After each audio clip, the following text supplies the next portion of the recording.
পূর্ব মেদিনীপুরের কোলাঘাট ব্লকের অন্তর্গত পুলসিটা থেকে রায়চক পর্যন্ত প্রায় 8 কিলোমিটার রাস্তা প্রায় 8 বছর ধরে বেহাল অবস্থা। প্রায়শই ঘটছে দুর্ঘটনা, এমনকি প্রাণহানির ঘটনা ঘটেছে কয়েক বছর আগে এক শিশুর। একাধিকবার হয়েছে পথ অবরোধ, ভোট আসে ভোট যায়, কিন্তু দেখা মেলেনি নেতাদের। এক প্রকার খানাখন্দে পরিণত হয়েছে এই 8 কিলোমিটার রাস্তা। আজ এই রাস্তা পর্যবেক্ষণে এলেন তমলুকের সাংসদ অভিজিৎ গাঙ্গুলি।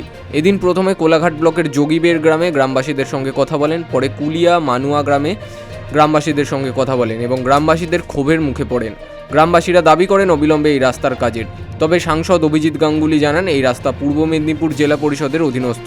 যদি শীঘ্রই এই কাজ না করে তাহলে আগামী কিছুদিনের পর জেলা পরিষদ ঘেরাও কর্মসূচি গ্রহণ করা হবে। চলবে লাগাতার বিক্ষোভ।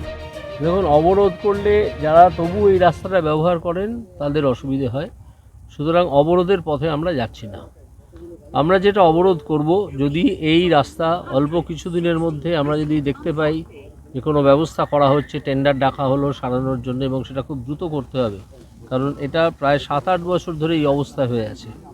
মানুষের হাঁটার রাস্তা, মুখ্যমন্ত্রী মমতা বন্দ্যোপাধ্যায় বিভিন্ন রকমের সংলাপ বলে যাবেন আর মানুষ এই কষ্ট করে যাবে, এটা একসঙ্গে চলে না।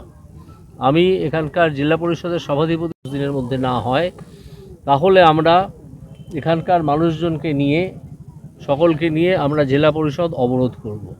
অবরোধের অর্থ হচ্ছে যারা ঢুকে বসে আছেন তারা বেরোতে পারবেন না, আর যারা ঢোকার চেষ্টা করবেন তারা ঢুকতে পারবেন না, এবং সেখানে যদি কোনো অশান্তি হয় তার দায়িত্ব থাকবে তৃণমূল সরকারের এবং জেলা পরিষদের যারা কর্তা ব্যক্তি তাদের। গ্রামবাসীরা এসে তারপরে অভিযোগ করলো। গ্রামবাসীদের অভিযোগ করার আগেই আমি এখানে একটা অনুষ্ঠানে এসেছিলাম। আমি আমার এমপি ল্যাডের টাকায় একটা রাস্তা এখানে শুরু হয়েছে, সেইটার কাজ দেখার জন্য আমি এসেছিলাম প্রায় 20-21 দিন আগে। তখন এই রাস্তা দিয়ে যাওয়ার সময় দেখেছিলাম যে রাস্তাটা অত্যন্ত ভাঙাচোরা এবং খুব ভালো শক অ্যাবজর্বার আছে এরকম গাড়িও যেতে খুব অসুবিধে হচ্ছে। এরকম গাড়িরও যেতে অসুবিধে যেখানে হচ্ছে, সেখানে মানুষ কীভাবে চলাফেরা করেন সেটা সহজেই অনুমান করা যায়।